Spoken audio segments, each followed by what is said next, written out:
శోధన బాధలలో అడుగులు తడబడిన జయధ్వనులతో నన్ను గెలిపించినావే. నా దుఃఖ దినములు సమాప్తమగునని వాగ్దానముతో బలపరచినావే.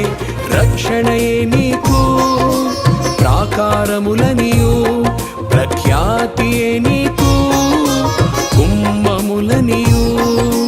రక్షణయే నీకు ప్రాకారములనియు, ప్రఖ్యాతియే నీకు గుమ్మములనియు. సెలవే ఇచ్చి నన్ను స్థిరపరిచి సాక్షిగా నిలిపితివే. స్తుతింతును